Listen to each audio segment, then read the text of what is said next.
Oremos juntos.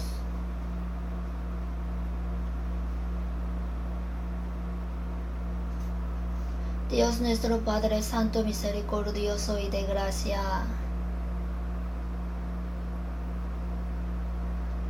de verdad te damos gracias porque Dios primero llamó a nosotros que vivíamos en delitos y pecados y éramos enemigos de Dios, y envió a su Hijo unigénito Jesucristo para perdonarnos de nuestros pecados y salvarnos con su preciosa sangre en la cruz, haciéndonos sus santos hijos.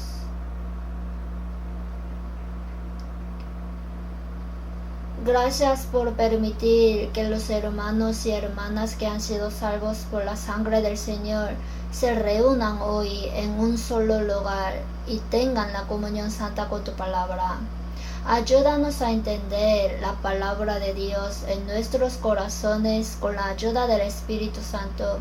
Enséñanos a través de la palabra, repréndenos y corrígenos a través de la palabra, para que nuestra vida esté edificada en la palabra y vivamos en justicia y verdad.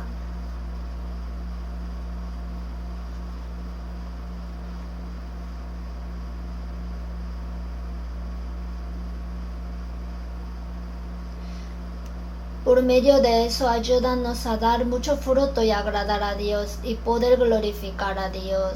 Ayuda para que la palabra de Dios sea fuerza, consuelo y valor en nuestros corazones.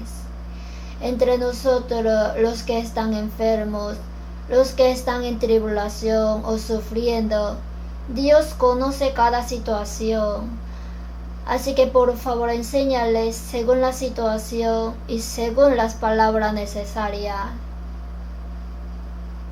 Además, ayúdanos a nunca tropezar a pesar de cualquier situación, sino a confiar únicamente en el Señor, mirando al Señor y caminando en la verdad. Acompaña con el pastor Johan Lee, pastor Jung Hyun Hong y pastor Chung Un Song, quienes están en misiones en Hong Kong y África. Ayuda para que las almas puedan salvarse a través de esta oportunidad misionera y que la iglesia pueda establecerse firmemente para que pueda predicar fuertemente el Evangelio. Guárdale saludable y seguro hasta que regrese. Acompaña hoy en cada lugar del país donde nos reunimos en el nombre del Señor, y esté con los hermanos y hermanas que están predicando el Evangelio, incluso en situaciones difíciles en todo el mundo. Y ayúdalos para que puedan predicar el Evangelio fuertemente sin cansarse. El tiempo de hoy solamente en ti te dejamos. En el nombre del Señor Jesús, quien nos salvó, hemos orado. Amén.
Gracias por la alabanza del coro.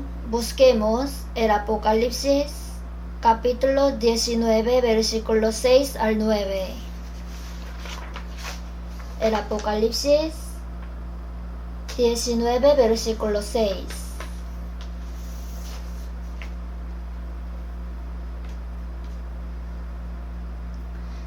Al 9, despacio, vamos a leer juntos. Y oí como la voz de una gran multitud, como el estruendo de muchas aguas, y como la voz de grandes truenos que decía: Aleluya, porque el Señor nuestro Dios Todopoderoso reina. Gocémonos y alegrémonos y démosle gloria, porque han llegado las bodas del Cordero, y su esposa se ha preparado. Y a ella se le ha concedido que se vista de lino fino, limpio y resplandeciente, porque el lino fino es las acciones justas de los santos. Y el ángel me dijo: escribe: bienaventurados los que son llamados a la cena de las bodas del Cordero. Y me dijo: estas son palabras verdaderas de Dios. Hasta aquí.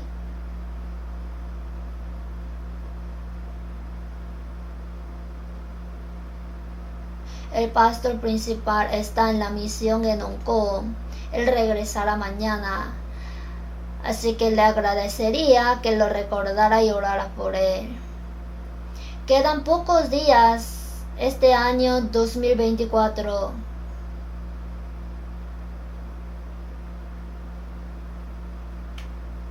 Dios creó para el hombre días, meses y años. En particular, parece que Dios creó un año para darnos la oportunidad de empezar de nuevo.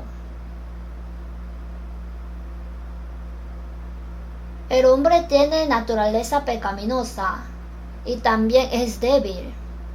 Por lo tanto, fácilmente podemos volvernos duros y repetir errores y equivocaciones. Entonces, en lugar de continuar cometiendo los propios errores y equivocaciones, desearía una oportunidad para romper con ellos.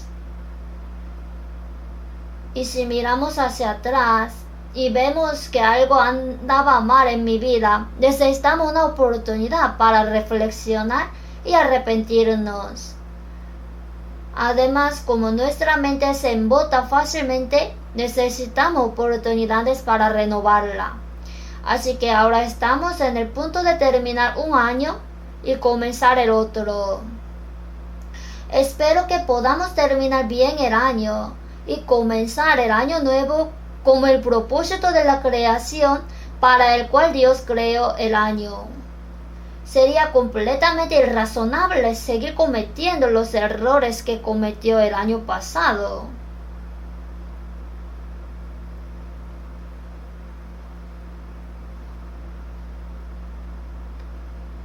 Hoy, la iglesia es esencial para nuestra vida cristiana. Por eso, con el título de Imitemos a la iglesia primitiva, les voy a dar el sermón. Habrá varios beneficios al observar la iglesia primitiva. Primero, podrás saber en qué dirección debe ir la iglesia y llegar allí. Y podrás seguir el ejemplo de la iglesia primitiva. Debemos imitar las convicciones de la iglesia primitiva y los cambios en la vida por las convicciones. Y debemos imitar su fe, su dedicación, su pasión y la vida que entregaron al Señor.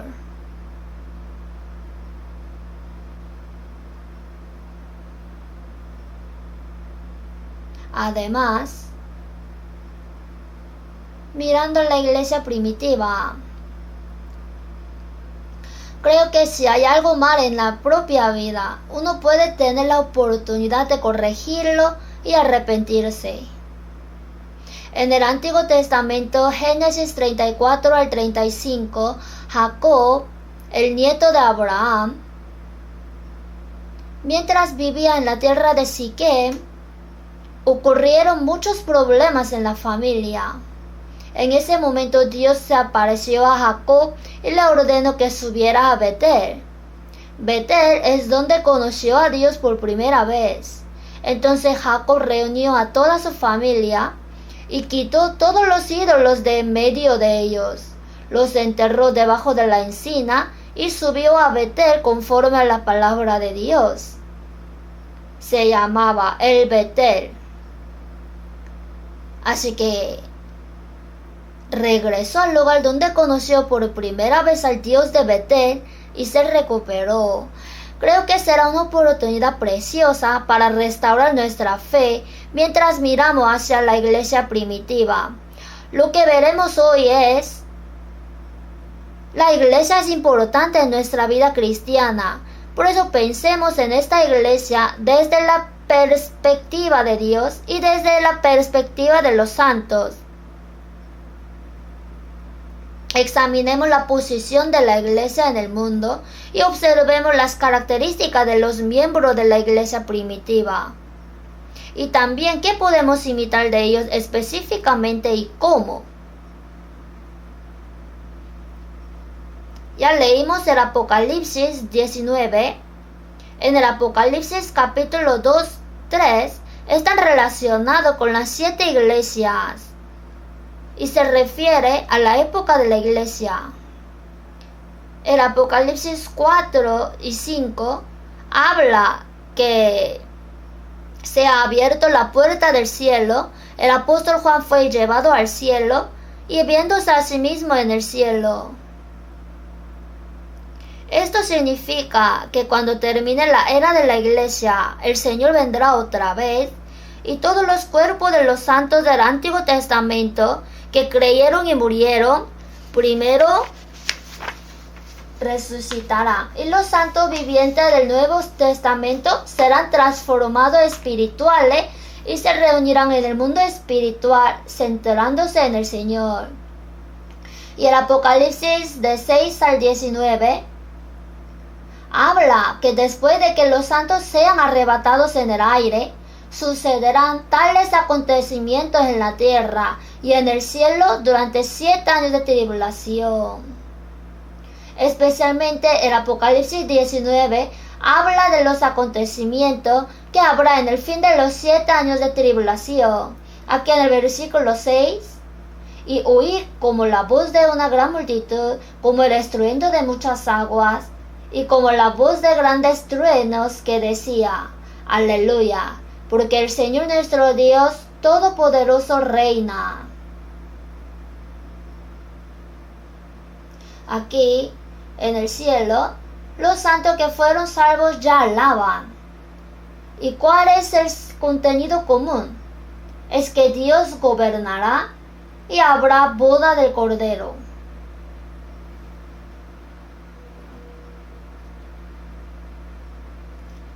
Aleluya, porque el Señor nuestro Dios Todopoderoso reina.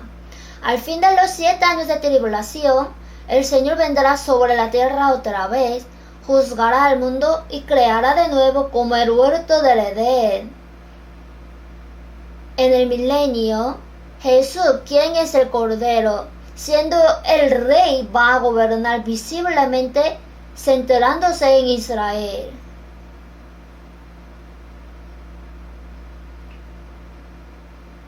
Aquí, gocémonos y alegrémonos y démosle gloria, porque han llegado las bodas del Cordero y su esposa se ha preparado. Cuando Él gobierne, claro que la novia del Cordero, si hay rey, también hay reina, ¿verdad? Si el Cordero es el rey, la esposa del rey, la iglesia también participará en su reinado. Porque han llegado las bodas del Cordero. Significa que el periodo prometido de matrimonio se ha cumplido y su esposa se ha preparado. En otra ocasión, dice que la esposa ha terminado de adornarse, o sea que está lista, ya que la novia ha estado adornada y preparada. El versículo 8, y a ella se le ha concedido que se vista de lino fino, limpio y resplandeciente, porque el lino fino es las acciones justas de los santos. Como ya ha terminado de adornarse y preparar, el Señor, quien es el Cordero, permitió a la esposa que se vista de lino fino, limpio y resplandeciente. Y el ángel me dijo, escribe, bienaventurados los que son llamados a la cena de las bodas del Cordero. ¿Quiénes son los que están invitados a la cena de las bodas del Cordero? Se refiere a los santos salvos. Una persona que es salva y se convierte en la esposa del Cordero y participa en la ceremonia de boda del Cordero es gran bendición. Y me dijo, estas son palabras verdaderas de Dios. Lo que son bienaventurados los que son llamados a la cena de las bodas del Cordero es la palabra verdadera de Dios. No es falsa, sino que es la palabra clara de Dios que va a guardar. La razón por la que leo esto es que el propósito de la creación de Dios está escrito aquí en este texto. Dios creó y gobierna este mundo. Pero ¿cuál es el propósito de la creación de Dios? Se trata de preparar a la novia de Cristo. Ese es el propósito de la creación de Dios. En San Mateo 22:2 dice, el reino de los cielos es semejante a un rey que hizo fiesta de bodas a su hijo. Allí el rey señala a Dios y su hijo señala a Cristo, el Cordero.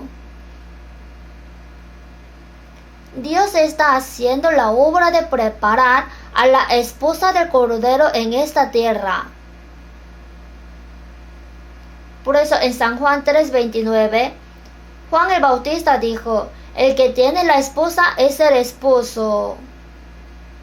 El novio es Jesús y la novia es el santo que fue salvo.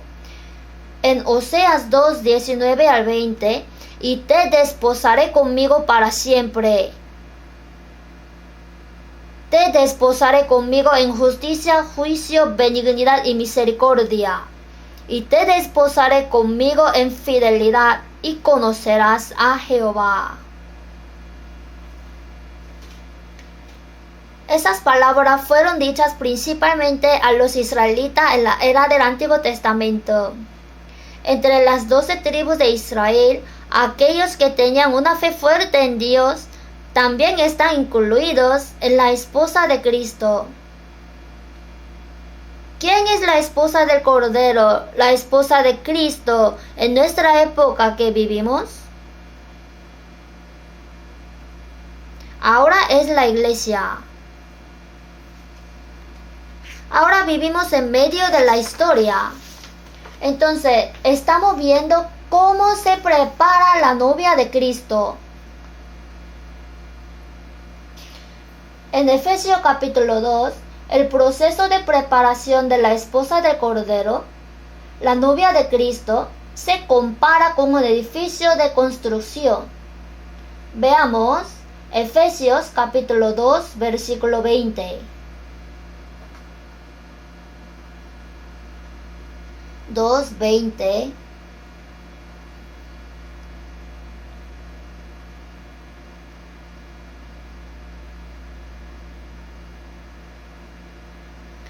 al 22, leamos juntos, edificado sobre el fundamento de los apóstoles y profetas, siendo la principal piedra del ángulo Jesucristo mismo, en quien todo el edificio bien coordinado va creciendo para ser un templo santo en el Señor, en quien vosotros también sois juntamente edificados para morada de Dios en el Espíritu. Vosotros, aquí, son los santos salvos de Éfeso. Esta es una carta que Pablo envió a los santos salvos de la iglesia de Éfeso, edificados sobre el fundamento de los apóstoles y profetas. Es Jesús quien estableció el fundamento de los apóstoles y profetas. El fundamento de la iglesia es Jesús y el evangelio que él cumplió. Cada persona que es salva en ese evangelio se convierte en una piedra viva. Y hay muchas iglesias en cada época, desde la iglesia primitiva hasta ahora. Las iglesias se unen a una en de edificio y se construyen como casa de Dios, como un templo completo. Debido a que vivimos en medio de la historia, estamos en el proceso de prepararnos para convertirnos en la novia de Cristo, la esposa del Cordero. Así que está escrito en tiempo presente. 21. En quien todo el edificio bien coordinado va creciendo. Y el versículo 22. En quien vosotros también sois juntamente edificados para morada de Dios en el Espíritu. Ahora está en proceso. Sin embargo, al final del Apocalipsis es el fin de la historia. Ahora la esposa de Cristo, del Cordero, ha sido adornada y está completamente preparada. Luego comenzará la ceremonia de la boda. El Apocalipsis 19, vamos a ver.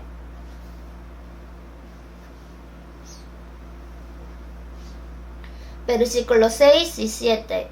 Porque el Señor nuestro Dios Todopoderoso reina.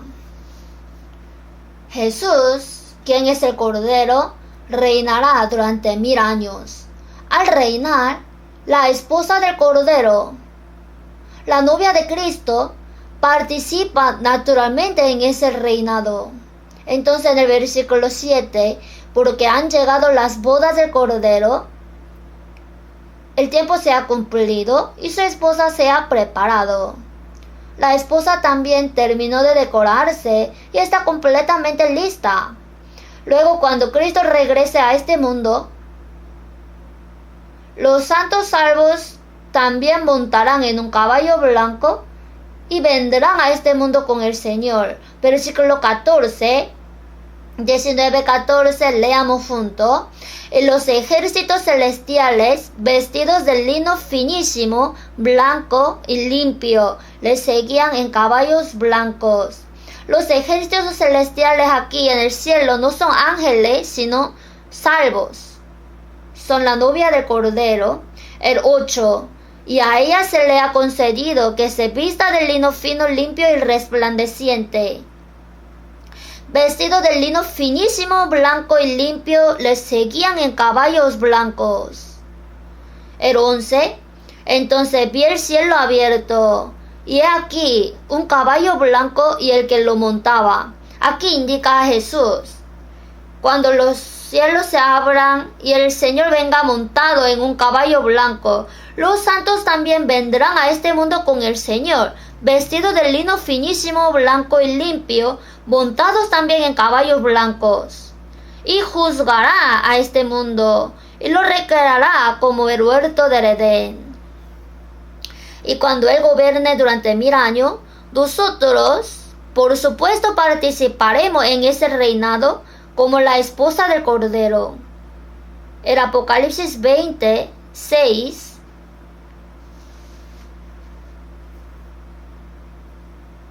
Leamos juntos. Bienaventurado y santo el que tiene parte en la primera resurrección. La segunda muerte no tiene potestad sobre esto, sino que serán sacerdotes de Dios y de Cristo, y reinarán con él 1000 años.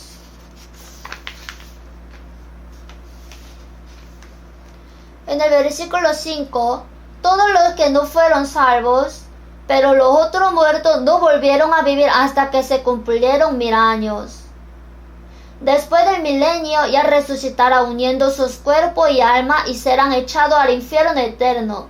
Sin embargo, los santos salvos participan de la bendición de reinar como reyes en el milenio, porque somos la esposa del Cordero.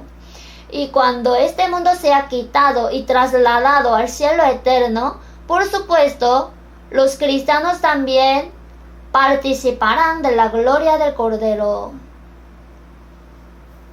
Este es el Apocalipsis 21:9. Leamos juntos. Vino entonces a mí uno de los 7 ángeles que tenían las 7 copas llenas de las 7 plagas postreras, y habló conmigo diciendo: ven acá, yo te mostraré la desposada, la esposa del Cordero. En el Apocalipsis capítulo 16 salen 7 ángeles que tenían las 7 copas llenas de las 7 plagas postreras. Cuando uno de los ángeles le dijo al apóstol Juan: ven acá, yo te mostraré la desposada, la esposa del Cordero. Cuando habla esto, lo dice con mucho gozo. La esposa del Cordero ya está bien adornada y lista. Por eso lo dice con alegría. Al final de la historia, la novia de Cristo estaba preparada. Aquellos que participan en la esposa de Cristo se incluirán entre las 12 tribus de Israel en la era del Antiguo Testamento, los que tenían fe segura hacia Dios. Al mismo tiempo, se incluirán todos los santos que fueron salvos en el Nuevo Testamento. Todos los santos del Antiguo y del Nuevo Testamento participarán de la esposa de Cristo. Entonces el versículo 9, ven acá, yo te mostraré la desposada, la esposa del Cordero. Y desde el versículo 10 hasta el Apocalipsis capítulo 22 al 5, muestra el cielo donde vivirá Cristo y la esposa. Hay 12 puertas allí. 3 en el norte, 3 en el sur, 3 en el este y 3 en el oeste. En el versículo 12 tenía un muro grande y alto con 12 puertas. Y en las puertas 12 ángeles y nombres inscritos, que son los de las 12 tribus de los hijos de Israel. Mientras dijo que va a mostrar la esposa del Cordero, la ciudad santa de Jerusalén desciende del cielo, y sus 12 puertas llevan los nombres de las 12 tribus.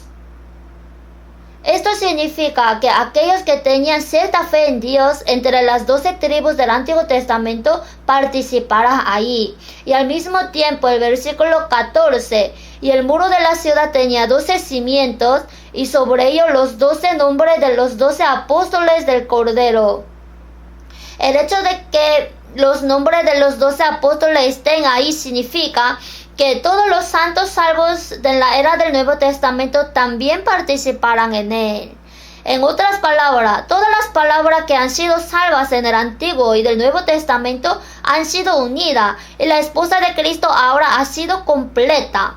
Y aquí participan los santos del Nuevo y del Antiguo Testamento, y las puertas tienen los nombres de las 12 tribus. Y dijo que las puertas son 12 perlas. Los 12 cimientos tienen los nombres de los 12 apóstoles de la era del Nuevo Testamento. Si lo leemos más, son 12 piedras preciosas. ¿Por qué compara a los santos salvos con perlas y piedras preciosas? Como todos sabemos, las perlas, cuando una arena entra en una ostra, como esta arena molesta y causa dolor, así ella saca algún material especial continuamente y cubre la arena. Y eso se convierte en una perla. Los santos del Antiguo Testamento también sufrieron mucho para preparar el escenario para la venida de Cristo. Los santos que fueron salvos en la era del Nuevo Testamento también experimentaron mucha tribulación y sufrimiento para predicar el evangelio que Cristo cumplió en la cruz. Entonces se expresa como una perla. ¿Y cómo describe a los santos salvos? Piedras preciosas. El Señor ve a los creyentes como perlas y piedras preciosas.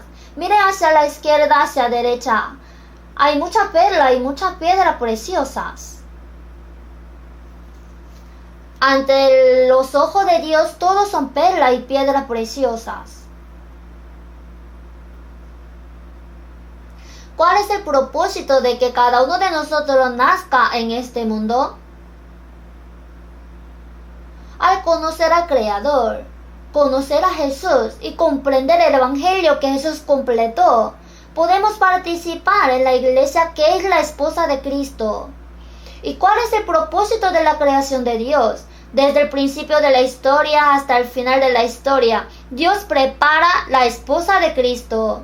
Debido a que somos salvos y participamos en la iglesia, el propósito de la creación se ha cumplido. Y el propósito de nuestra vida individual también se ha cumplido. Pero, ¿qué más podríamos querer del mundo? El propósito de la creación del Señor es preparar la novia de Cristo. Y si soy salvo y participo en la iglesia, que es la esposa de Cristo, el propósito de la creación se ha cumplido. Y también el propósito de mi vida. Ya no hay necesidad de ser codicioso en esta tierra.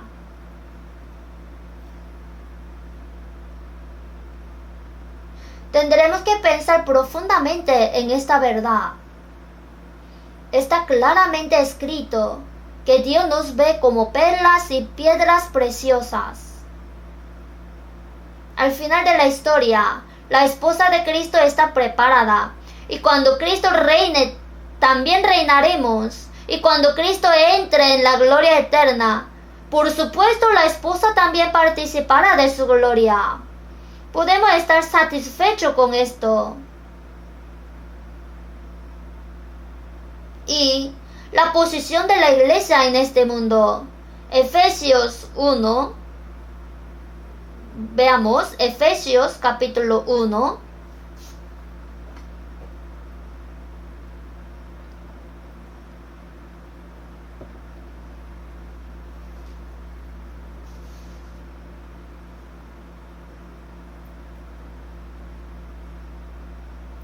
El versículo 20, leo, la cual operó en Cristo, resucitándole de los muertos y sentándole a su diestra en los lugares celestiales, sobre todo principado y autoridad y poder y señorío, y sobre todo nombre que se nombra, no solo en este siglo, sino también en el venidero. Leamos junto, y sometió todas las cosas bajo sus pies, y lo dio por cabeza sobre todas las cosas a la iglesia, la cual es su cuerpo, la plenitud de aquel que todo lo llena en todo. Aquí todas las cosas se refieren a todas las criaturas de Dios. La iglesia es distinguida entre todas las iglesias. Y se dice que la posición de la iglesia es sobre todas las cosas. La posición de la iglesia no está dentro de todas las cosas. La ubicación de la iglesia tampoco es debajo de todas las cosas. Dijo que la posición de la iglesia está por encima de todas las cosas.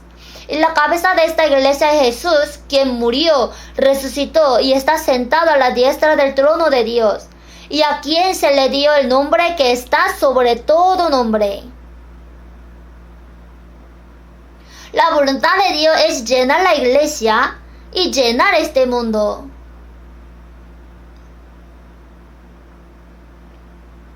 Aquí cuando decimos iglesia sobre todas las cosas significa que Dios colocó a la iglesia por encima de todas las criaturas de este mundo. No abajo, sino arriba. En San Juan 3:31, el que de arriba viene es sobre todos. El que es de la tierra es terrenal, y cosas terrenales habla. El que viene del cielo es sobre todos. 2 veces dijo, es sobre todos. Jesús está arriba, sobre todas las cosas. Aunque nacimos en esta tierra y pertenecemos a Adán, por recibir la salvación por medio del Evangelio, estamos conectados con Jesús. Por eso, la iglesia está sobre todas las cosas, así como Jesús está sobre todas las cosas. Dios nos dio cierta autoridad política nacional y poder en este mundo como necesario para establecer el orden del mundo. Sin embargo, el propósito de Dios se logra a través de la iglesia. Es el propósito que, siendo cabeza de la iglesia, llena la iglesia para que Dios pueda llenar al mundo. Cuando la iglesia está llena, esa plenitud puede extenderse poderosamente al mundo. En Colosenses 2, 9 al 10, porque en él habita corporalmente toda la plenitud de la deidad, y vosotros estáis completos en él, que es la cabeza de todo principado y potestad. Porque en Jesús habita corporalmente toda la plenitud de la deidad, y vosotros estáis completos en él. Así también la iglesia está llena en él.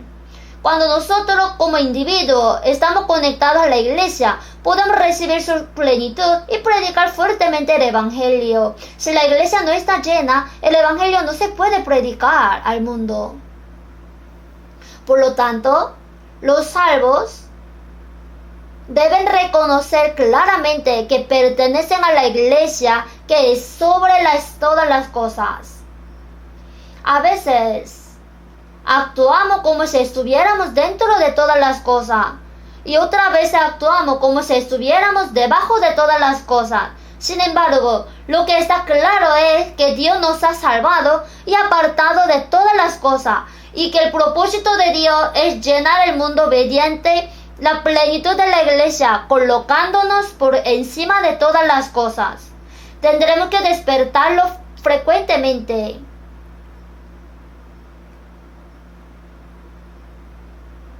Una persona llamada Richard Lieber escribió un libro llamado Cristo y la escultura y habló de 5 cosas sobre desde qué perspectiva un cristiano debe ver el mundo.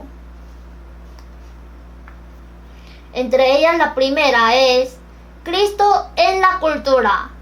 Y las personas que pertenecen a este tipo no distinguen entre el mundo y los cristianos, simplemente se están mezclando con el mundo, se considera lo mismo. Segundo, Cristo está por encima de la cultura. Y las personas en esta categoría distinguen entre creyente y eclesiástico. Los creyentes pueden simplemente vivir mezclados, pero al menos se debe distinguir si es eclesiástico. Un ejemplo representativo es el catolicismo. Tercero, está Cristo que se opone a la cultura. Se refiere a una actitud excluyente. Por lo tanto, las personas que pertenecen a este tipo deberían aislarse del mundo y vivir simplemente en un espacio separado. Entonces significa separarse completamente del mundo, creando algo como un monasterio o una comunidad religiosa. Cuando fui a los Estados Unidos en mayo, me di cuenta de que solía haber un evangelio en ese país. Pero mirando lo que están haciendo ahora, llevan una ropa negra. ¿Por qué solo se viste de negro? Y ni siquiera manejan carros. Solamente ellos caminan. Dicen que no deberían aceptar la cultura del mundo. Por eso se aíslan completamente del mundo y adoptan una actitud exclusiva hacia el mundo. ¿Eso requiere la Biblia? 4. Cristo, quien está transformando la cultura. Las personas que pertenecen a este tipo argumentan que los cristianos deberían revisar activamente la cultura y los sistemas para hacer un mundo mejor para que vivan los cristianos. No. El quinto, existe una relación paradójica entre Cristo y la cultura. La opinión es que aunque los cristianos viven en el mundo, deben ser distinguidos del mundo. El Nuevo Testamento y el apóstol Pablo dijeron esto otras veces. Aunque los peces viven en el agua, sus estómagos no son salados. Aunque vivimos en el mundo, debemos ser distinguidos del mundo.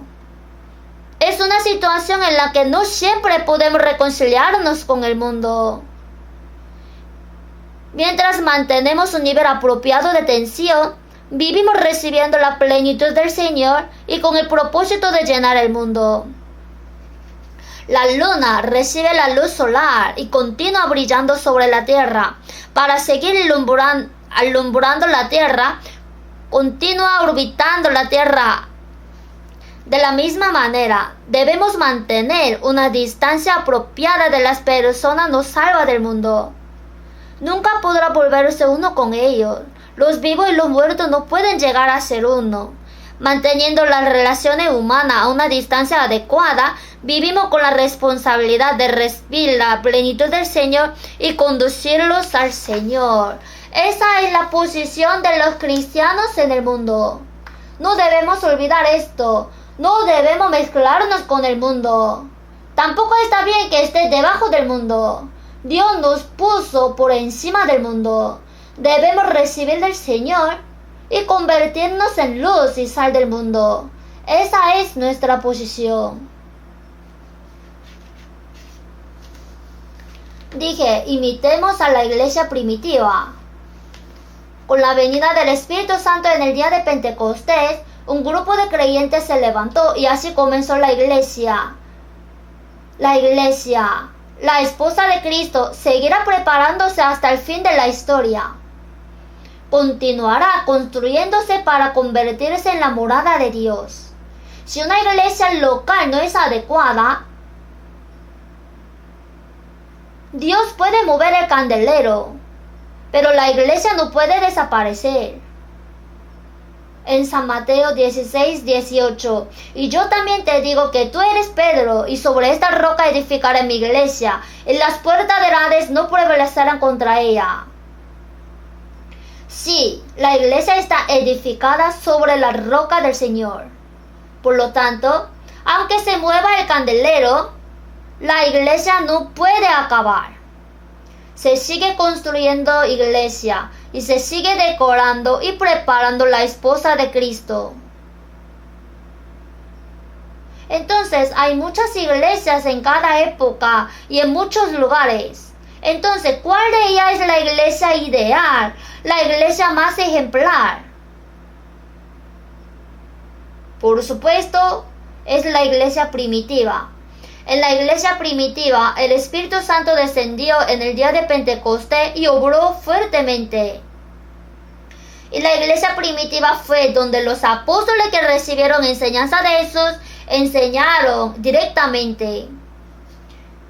De hecho, había muchas iglesias locales en la iglesia primitiva, pero la iglesia de Jerusalén y la iglesia judía sirvieron como modelo para toda iglesia. En 1 de Tesalonicenses 2:14, porque vosotros vinisteis a ser imitadores de la iglesia de Dios en Cristo Jesús que está en Judea.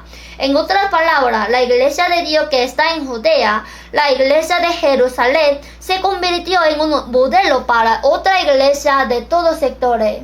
Debemos imitar a esta iglesia primitiva. La iglesia primitiva era pequeña y estaba compuesta por gente común. Los miembros de la iglesia primitiva eran pescadores galileos y no eran personas especiales, pero en cierto modo eran personas comunes e insignificantes. ¿No somos así también? Si vas a cualquier iglesia, solo hay gente famosa del mundo. ¿Podría ser eso posible? La iglesia primitiva era gente común e insignificante en el mundo. En 1 Corintios 1:26-29, pues mirad, hermanos, vuestra vocación, que no sois muchos sabios según la carne, ni muchos poderosos, ni muchos nobles,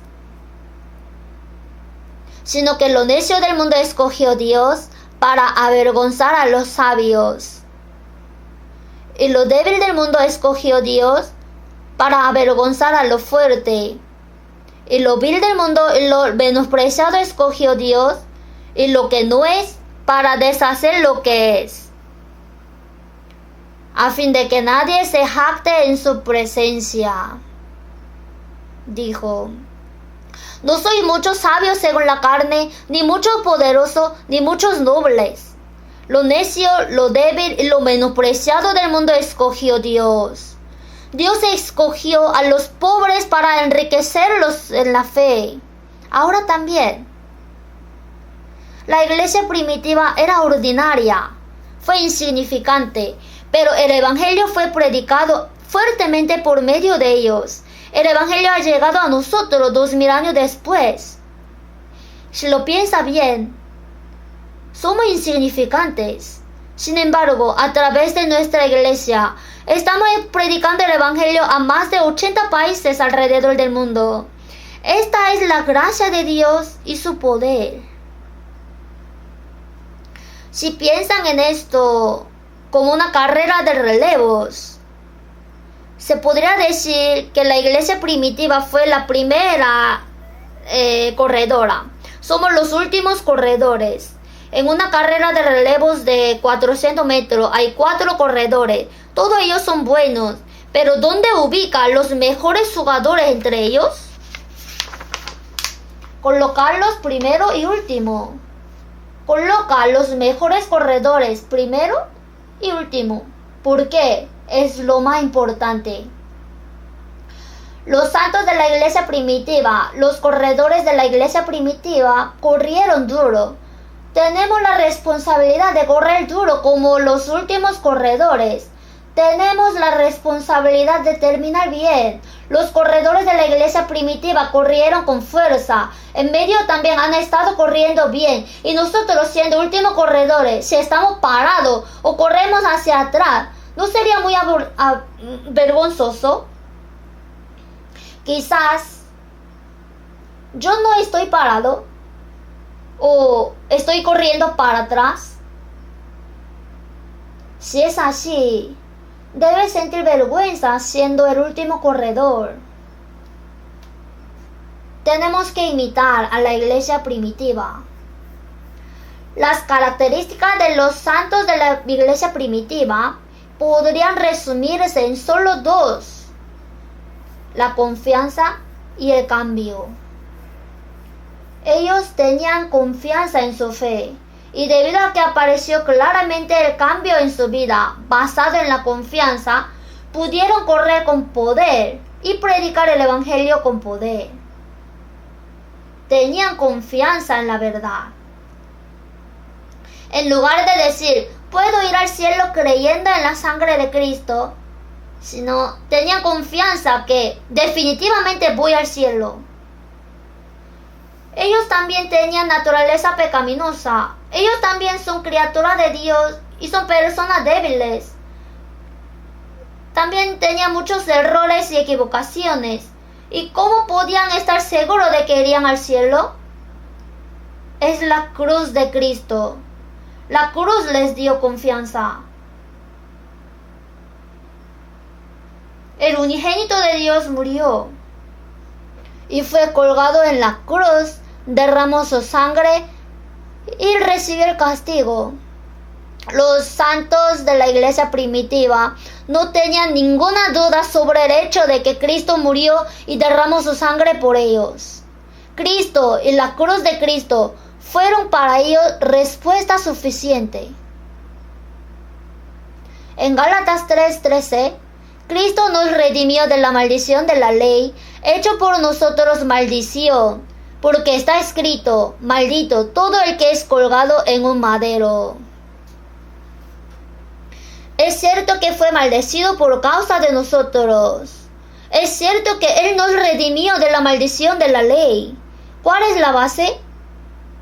Fue colgado en un madero, murió en la cruz.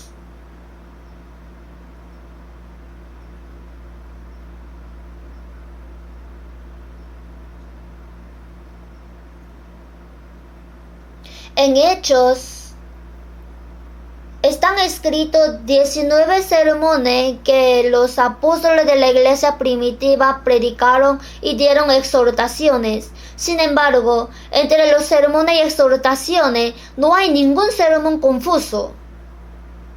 Son todos sermones llenos de convicción. En Hechos 2, sepa Pues ciertísimamente toda la casa de Israel, que a este Jesús a quien vosotros crucificasteis, Dios le ha hecho Señor y Cristo. Al oír esto, se compungieron de corazón y dijeron a Pedro y a los otros: varones hermanos, ¿qué haremos? En Hechos 2:38, arrepentíos y bautícese cada uno de vosotros en el nombre de Jesucristo para perdón de los pecados y recibiréis el don del Espíritu Santo. En Hechos 4, arrestaron a Pedro y a Juan, que estaban predicando el Evangelio, y llamándoles les intimaron que en ninguna manera hablasen ni enseñasen en el nombre de Jesús. En Hechos 4:19, juzgad si es justo delante de Dios obedecer a vosotros antes que a Dios, porque no podemos dejar de decir lo que hemos visto y oído. Es valentía. En Hechos 5 fueron capturados otra vez. En Hechos 5:29, es necesario obedecer a Dios antes que a los hombres. Hermano, no es apropiado escuchar a las personas cuando le dicen que no haga algo, sino que es necesario obedecer a Dios. Dios dijo: id por todo el mundo y predica el Evangelio a toda criatura, aunque escuchen o dejen de escuchar.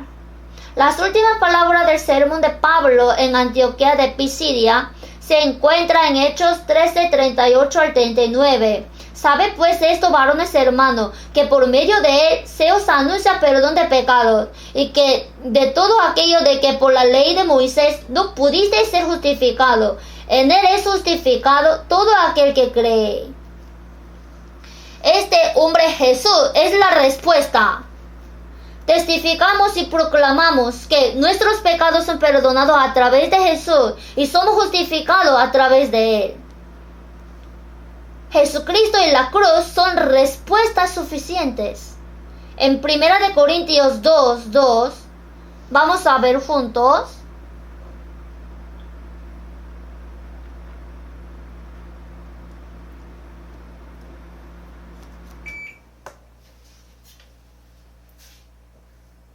En 1 Corintios capítulo 2:2, leamos juntos. Pues me propuse no saber entre vosotros cosa alguna sino a Jesucristo y a este crucificado.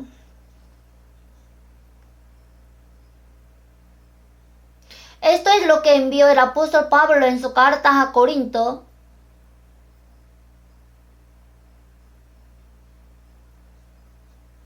El pastor Martin Lloyd-Jones falleció mientras predicaba en Inglaterra.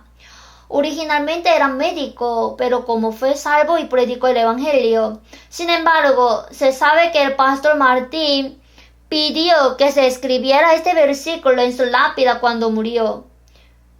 Pues me propuse no saber entre vosotros cosa alguna sino a Jesucristo y a este crucificado. Jesucristo y su cruz son suficientes. Si conozco a Jesús, he experimentado la expiación a través del Evangelio de la cruz de Jesús, me he convertido en hijo de Dios y he sido salvo. No hay necesidad de vagabundear más. Jesucristo y su cruz fueron una respuesta suficiente para los santos de la iglesia primitiva. La gente de esta región de Galacia no solo agarraba a Jesucristo, sino que también fue engañada y pensaba que tenía que seguir la ley y circuncidarse para ir al cielo. Ser salvo más ser circuncidado. Ser salvo más la justicia de la ley y aumentar su obra. A ellos el apóstol Pablo exclamó en Gálatas 3:1: ¡Oh Gálatas insensatos! ¿Quién os fascinó para no obedecer a la verdad? A vosotros ante cuyos ojos Jesucristo fue ya presentado claramente entre vosotros como crucificado. A vosotros ante cuyos ojos Jesucristo fue ya presentado claramente. Esta es una respuesta suficiente. ¿Y por qué se pierden? Los santos de la iglesia primitiva predicaron fuertemente el Evangelio con esta confianza. En la Biblia, Proverbios 21-28, el testigo mentiroso perecerá, mas el hombre que huye permanecerá en su dicho. La confianza que tengo dentro de mí será algo que podré transmitir poderosamente. Si no tiene confianza, no puede transmitir con fuerza. La fe sólida nos da el valor para hablar con valentía. En 2 Corintios 4:13, pero teniendo el mismo espíritu de fe, conforme a lo que está escrito, creí por lo cual hablé. Nosotros también creemos por lo cual también hablamos. Sí, la confianza y la fe nos permiten hablar con valentía. Y esa confianza se manifiesta en cambio de la vida. Si hoy usted da $1,000 y la otra semana le voy a dar $70,000, si está muy seguro de esto, ¿no entregará $1,000? ¿No va a dar? Seguro que sí, todos van a dar. El hombre puede mentir, pero Dios no miente. Dios incluso juró en su palabra. Solamente podría hablar, pero él hasta juró. Y la naturaleza básica de Dios es que no puede mentir. Solo tenemos que aferrarnos a esta palabra e irnos. Dios siempre cumple su palabra. Si dice que dará la recompensa, es seguro que la dará.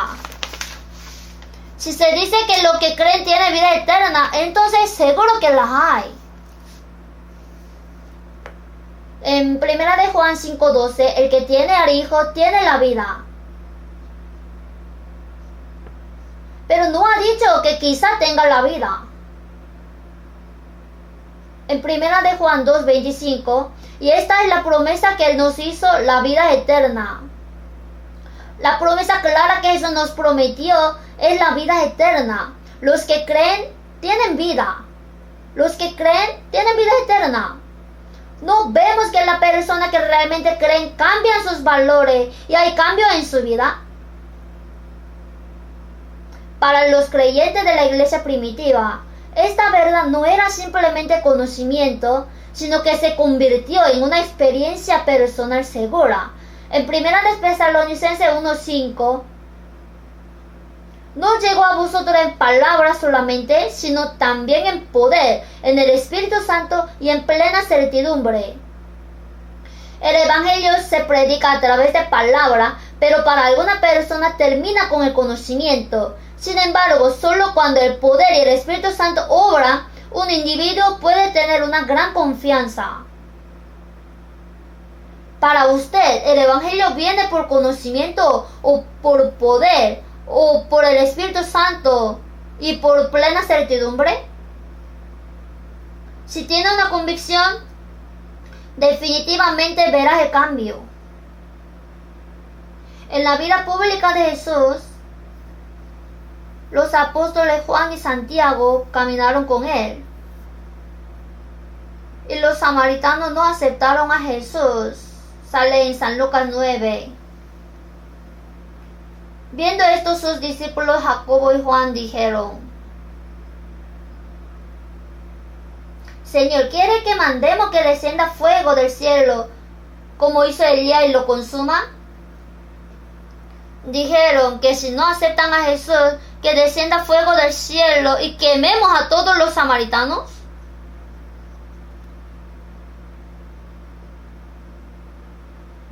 ¿Qué tan secos son?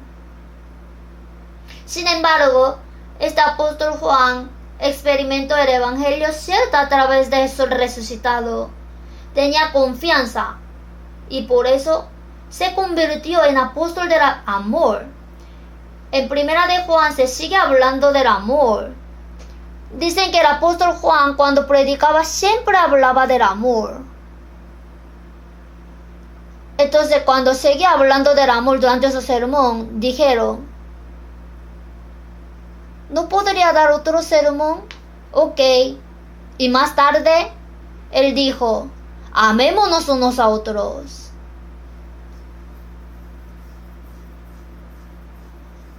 Antes de recibir la vida, tenía corazón seco y trataba de matar a todos los que no lo aceptaban. ahora se convirtió en apóstol del amor. No solo el apóstol Juan, sino todos los santos de la iglesia primitiva hicieron tales cambios en su vida. En San Mateo 11, 19.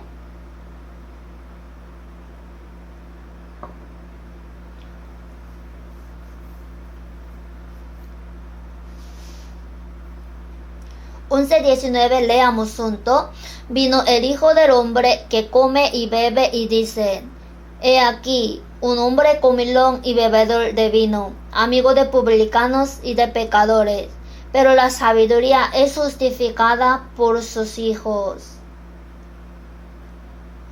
Aquí la sabiduría se refiere a Jesús. La sabiduría es justificada por sus hijos.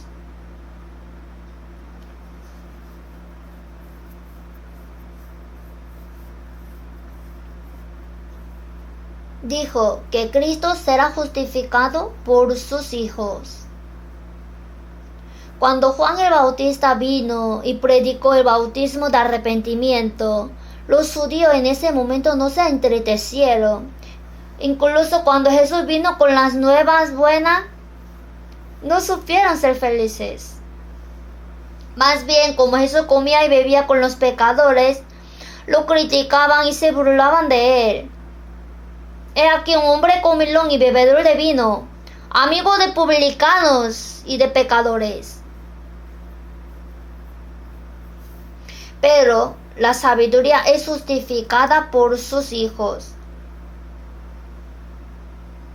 Aunque ahora soy menospreciado y criticado, más tarde seré crucificado y resucitado. Así se cumplirá el Evangelio. Y la gente entenderá este evangelio y se arrepentirá. Así serán salvos. Y los salvos a través de su vida se justificará que Jesús tenía razón.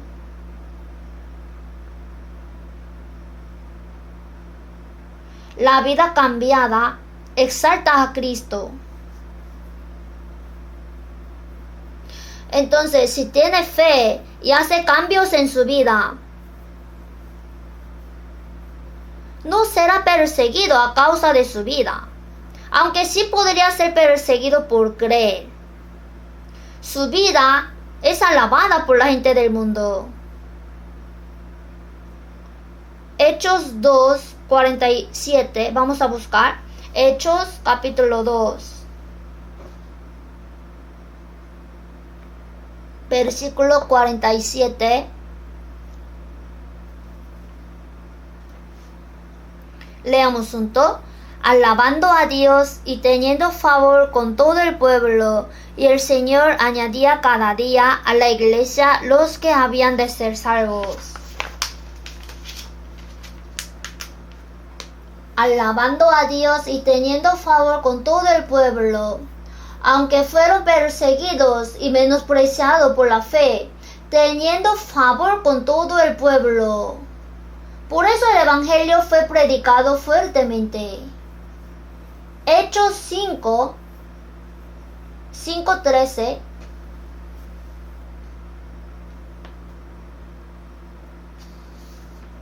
Leamos juntos. De los demás, ninguno se atrevía a juntarse con ellos, mas el pueblo los alababa grandemente.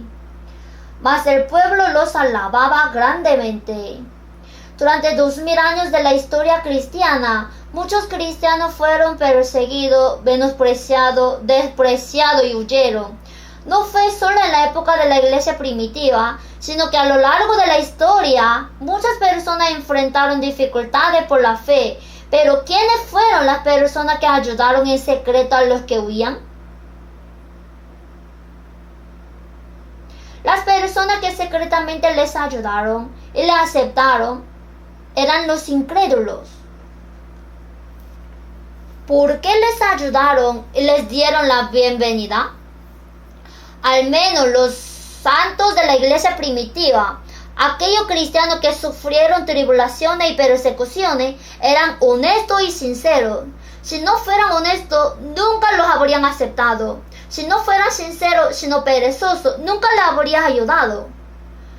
Aunque ellos por la fe y por la persecución tenían que huir, por lo menos sus vidas fueron honestas y sinceras.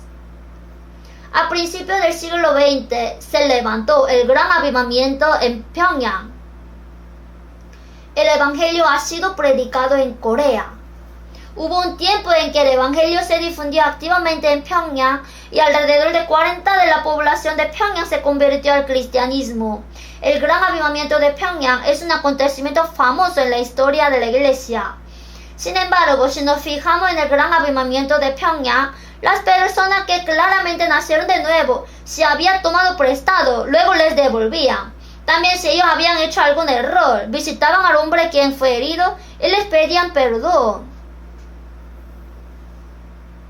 Así, la vida cambiada, su cambio de vida, su honestidad, la sinceridad permitieron que el evangelio se difundiera activamente. La honestidad y la sinceridad me permiten predicar fuertemente el evangelio a quienes me rodean.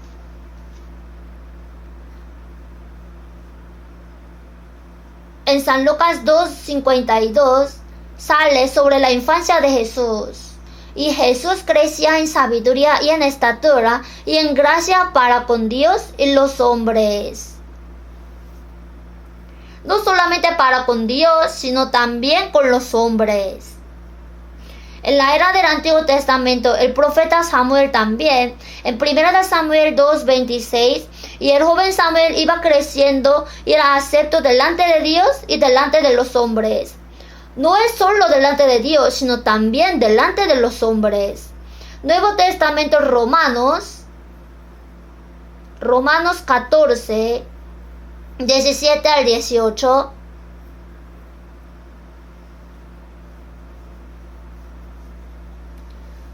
(14, 17 al 18) Leamos juntos.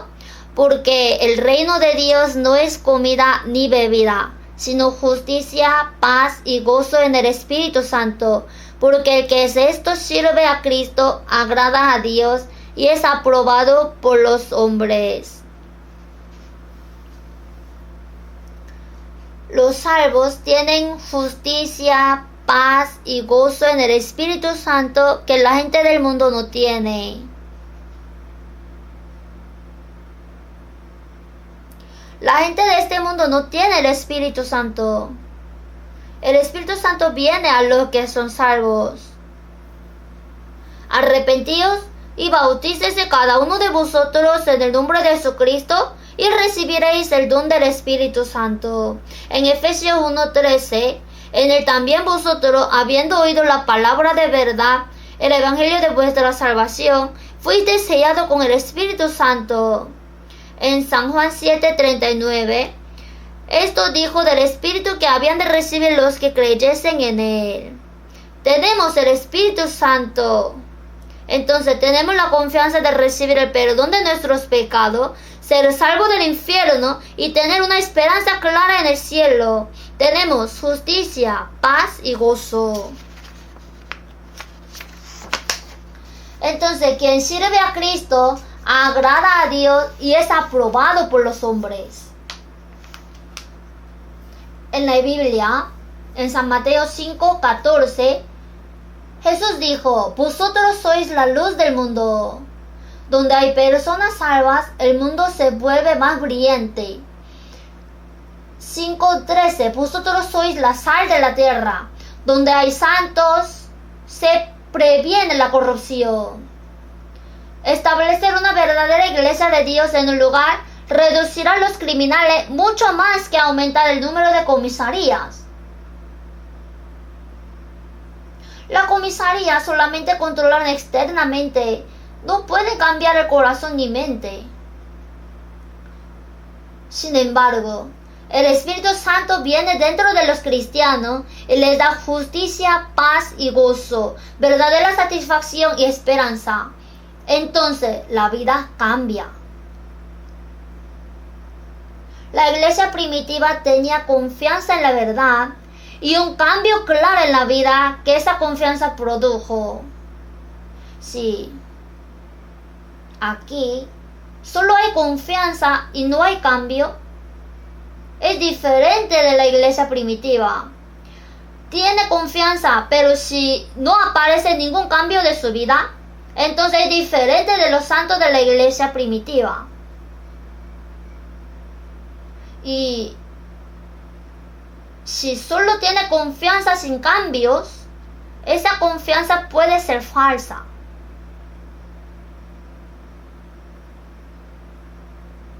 El apóstol Pablo dijo, cuando no había cambio entre los que se llaman entre hermanos, él lloraba y lo exhortaba. En Filipenses 3:18, de lo cual os dije muchas veces y aún ahora lo digo llorando, que son enemigos de la cruz de Cristo. Ahora lo digo llorando, que son enemigos de la cruz de Cristo. Dicen que tienen fe y tienen confianza, pero si no hay cambio, es lamentablemente que vale pena llorar. En Santiago 2:18, tú tienes fe y yo tengo obras. Muéstrame tu fe sin tus obras, y yo te mostraré mi fe por mis obras.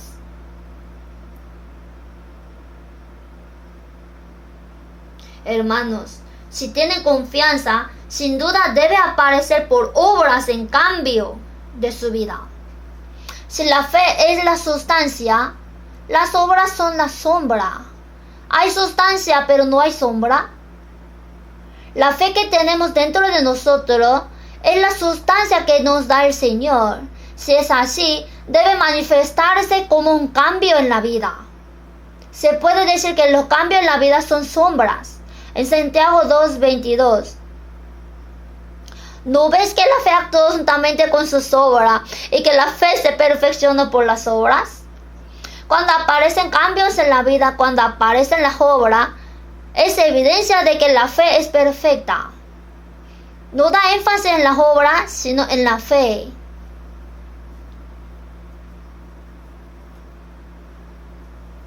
Entonces, las características de los salvos de la iglesia primitiva eran la confianza y el cambio.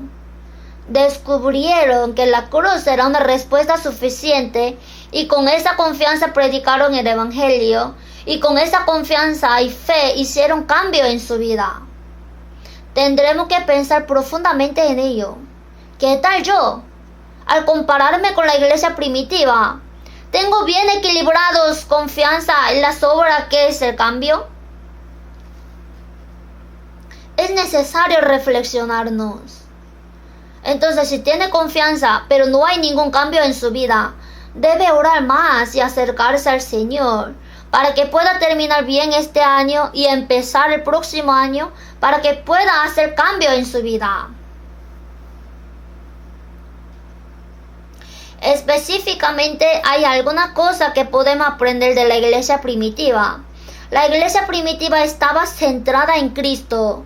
En Hechos 3:11 y 12, Pedro y Juan entraron al templo y sanaron a un hombre que había sido cojo desde su nacimiento. Y después que el cojo fue sanado, se levantó, caminó, saltó y alababa a Dios. El hombre que había sido cojo desde su nacimiento fue sanado. Entonces mucha gente se reunió a su alrededor y se reunió al pórtico que se llama de Salomón. Viendo esto, Pedro respondió al pueblo. En Hechos 3:12. ¿Por qué os maravilláis de esto? ¿O por qué ponéis los ojos en nosotros como si por nuestro poder o piedad hubiésemos hecho andar a este?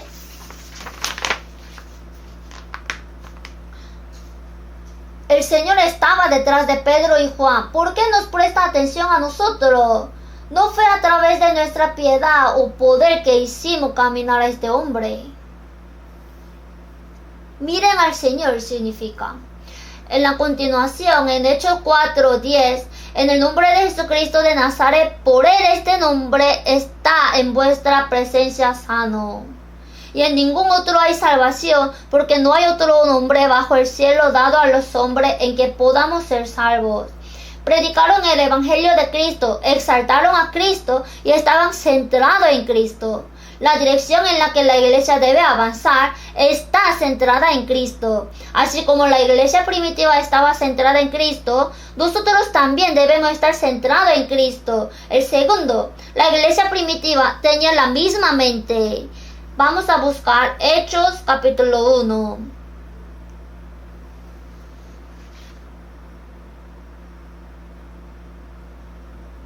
Hechos capítulo 1, 14. Todos estos perseveraban unánimes en oración y ruego con las mujeres y con María, la madre de Jesús, y con sus hermanos. Aquí, unánimes en oración y ruego. Capítulo 2, 46. Leamos junto. Y perseverando unánimes cada día en el templo, y partiendo el pan en las casas, comían juntos con alegría y sencillez de corazón, perseverando unánimes cada día.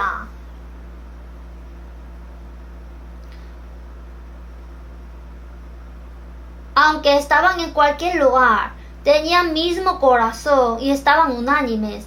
Hechos 4:24.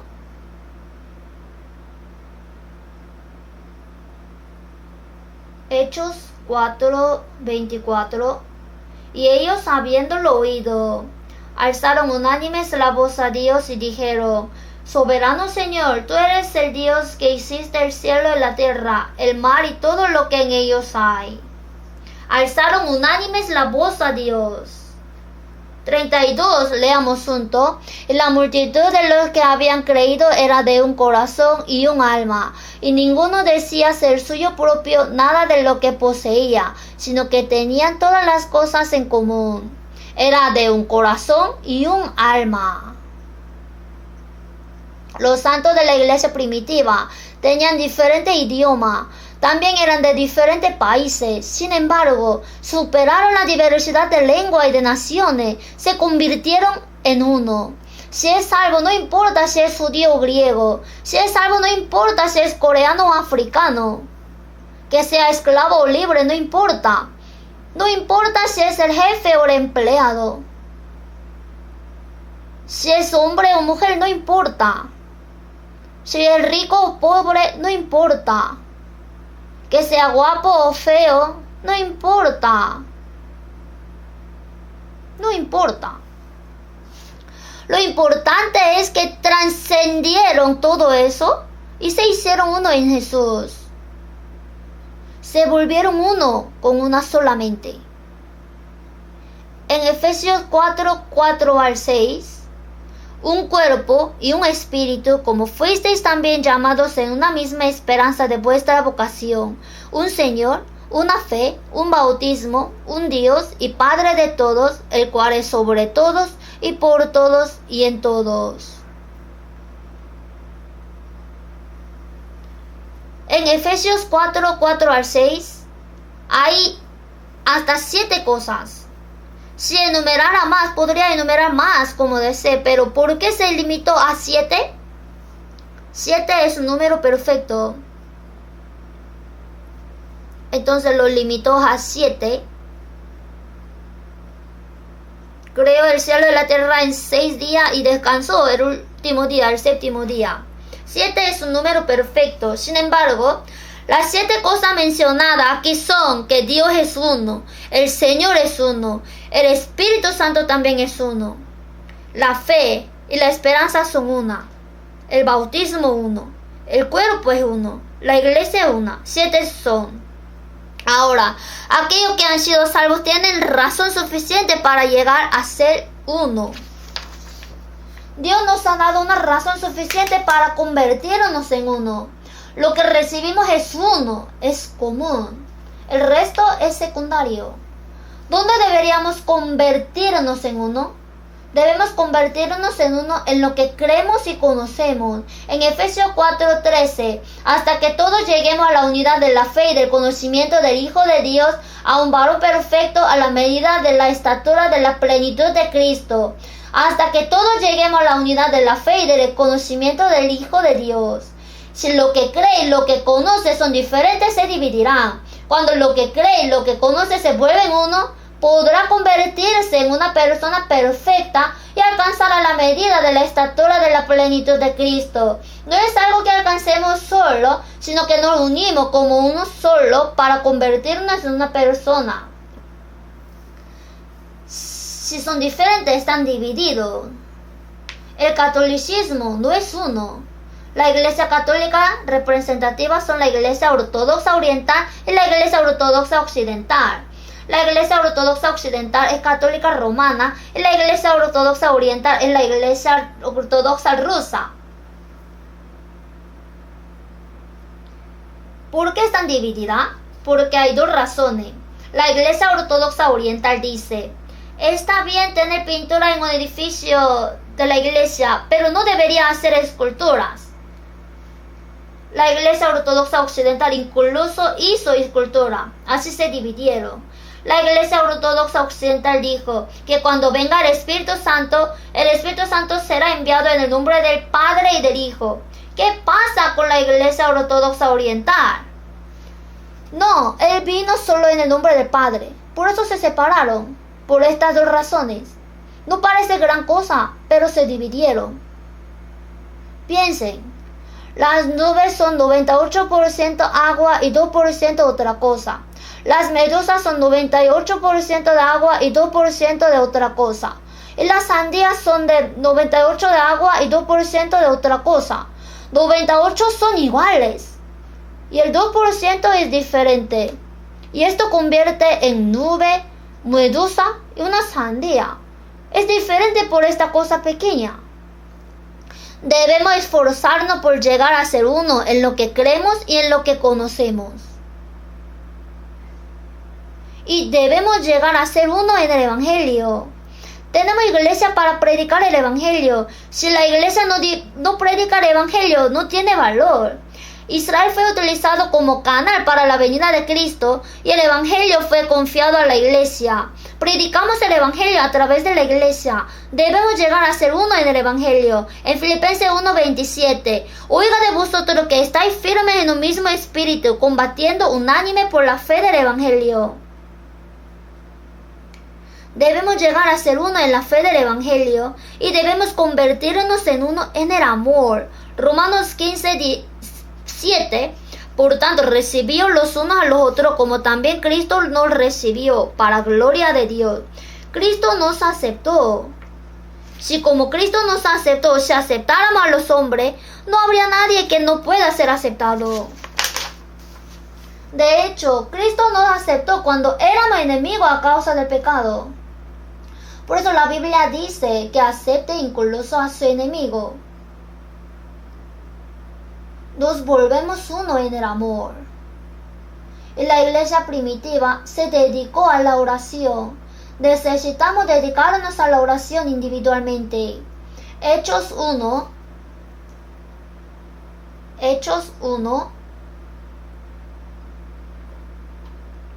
14. Todos estos perseveraban unánimes en oración y ruego con las mujeres y con María, la madre de Jesús, y con sus hermanos.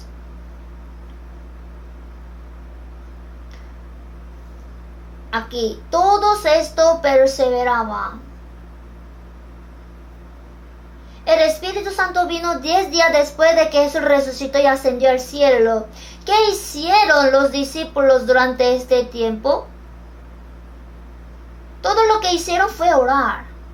Todos estos perseveraban unánimes en oración.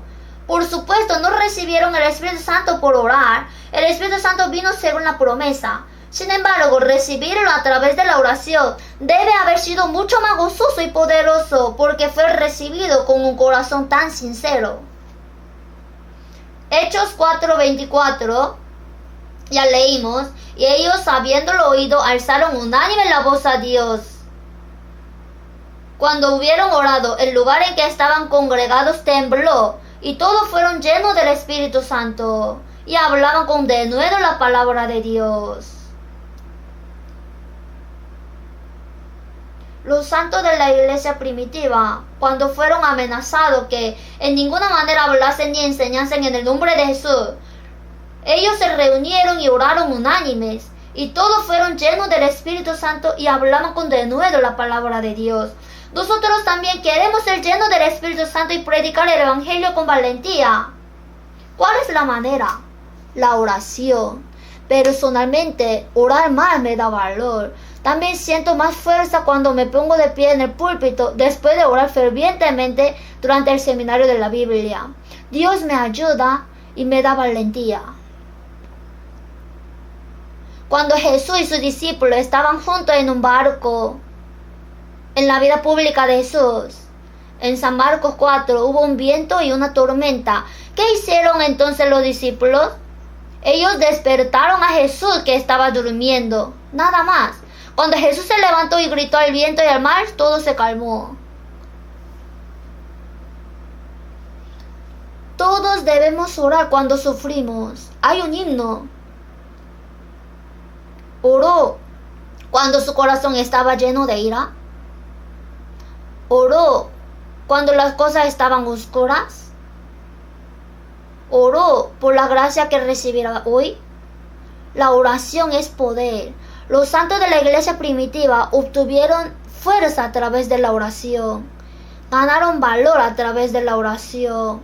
Encontraron consuelo a través de la oración. Predicaron con valentía el Evangelio por la oración. Y vivieron con confianza en medio de muchas tribulaciones. El secreto para vivir como los santos de la iglesia primitiva es que oremos. 4. La iglesia primitiva recibió un suministro continuo de la palabra a través de los apóstoles. Hechos 2:42. Y perseveraban en la doctrina de los apóstoles. Los santos de la iglesia primitiva pudieron vivir poderosamente porque continuamente recibían la palabra. ¿Cuál es la razón por la que valora la iglesia? Es porque puede recibir la enseñanza de la palabra. Aunque actualmente estamos aprendiendo la palabra en el mismo espacio, lo que está claro es que no todos están recibiendo la misma cantidad. Jesús también dijo: mirad, pues, ¿cómo oís? Mirad lo que oís. El que tiene oídos para oír, oiga. Aunque están en el mismo lugar, esto no significa que todos reciban la misma cantidad. Cuando tenemos humildad y pasión por aprender, podemos aprender más.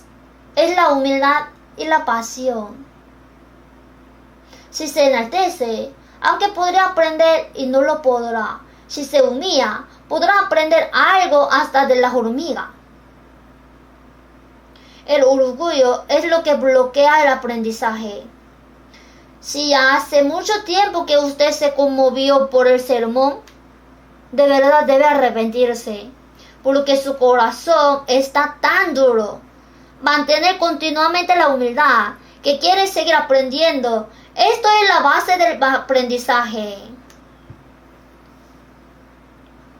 También ignorar a la persona que predica la palabra es ignorar la palabra de Dios. En 2 de Reyes 42 jóvenes se burlaron del profeta Eliseo diciendo: calvo. Por supuesto, las personas que adoraban a ídolos se estaban burlando de la persona que predicaba la palabra de Dios. Y salieron 2 osos del monte y despedazaron de ellos a 42 muchachos. ¿Por qué esto está escrito en la Biblia? Lo primero que ignora la palabra es ignorar a la persona que predica. Entonces la palabra nunca entrará en esa persona. Los santos de la iglesia primitiva tenían humildad y pasión de aceptar continuamente la enseñanza. Debemos orar para que Dios nos dé humildad y pasión. Y la iglesia primitiva tenía pasión de predicar. La palabra pasión, passion en inglés, cuando se habla de la pasión de Cristo, la pasión tiene significado de pasión, pero también de dolor. La iglesia primitiva tuvo dificultades para predicar el evangelio. Había pasión por la evangelización que ni siquiera el dolor podía detener. En Hechos 5 fue prohibido hablar en nombre de Jesús y fueron azotados. Amenazaron que si vuelven a predicar podrían morir. Pero ellos salieron de la presencia del concilio, gozoso de haber sido tenido por digno de padecer afrenta por causa del nombre. Y todos los días en el templo y por las casas no cesaban de enseñar y predicar a Jesucristo. Había dolor y también había pasión de la evangelización que ni siquiera el dolor podía apagar. Y la iglesia primitiva se esforzaba en reunir. Y la iglesia primitiva era libre de la codicia por las cosas materiales. ¿Qué significa utilizar lo que tienen como propiedad común? Significa que realmente tienen una esperanza segura en el cielo y no en las cosas materiales del mundo. Y reconocieron que las cosas materiales que se les ha dado pertenecen al Señor. Estaban libres de avaricia material. ¿Cómo es que un pescador común se convirtió en pescador de personas? La razón es porque lo dejó todo y siguió al Señor.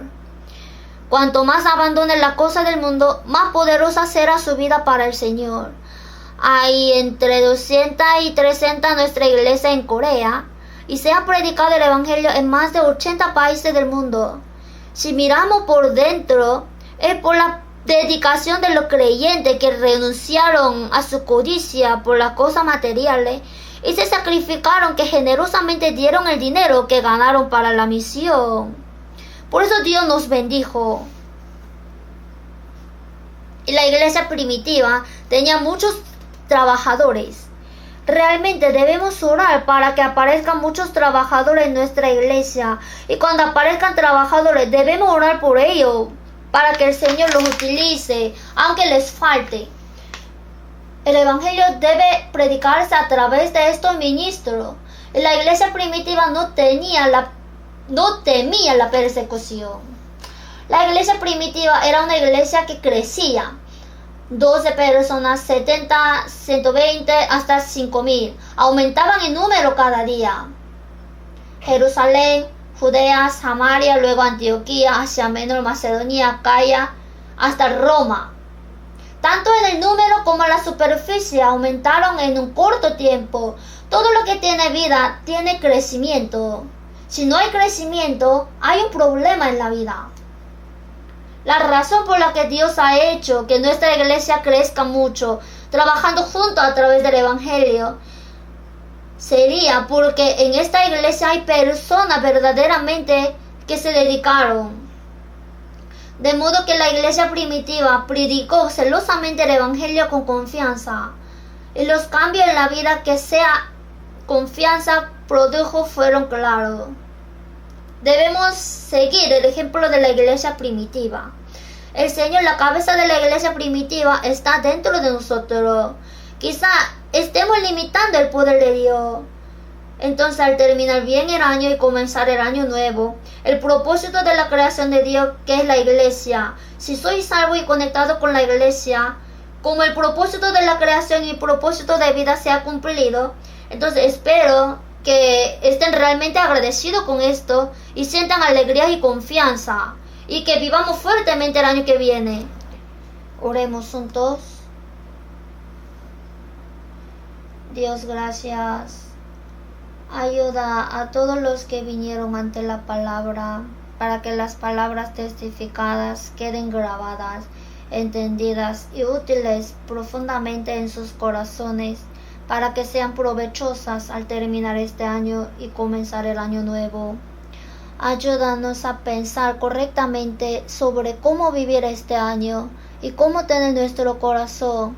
También ayuda a cada persona a asistir al retiro de invierno para que pueda recibir una palabra de meta al vivir un año y que pueda caminar fuertemente en la verdad. Así ayuda a cada uno de nosotros y utiliza cada hogar preciosamente. Utilízanos a todos valiosamente. Protege a todas las iglesias del mundo y gobierna y guíanos para que el Evangelio pueda predicarse poderosamente. dando gracias al Señor por estar con nosotros. En el nombre del Señor Jesús que nos salvó, hemos orado. Amén.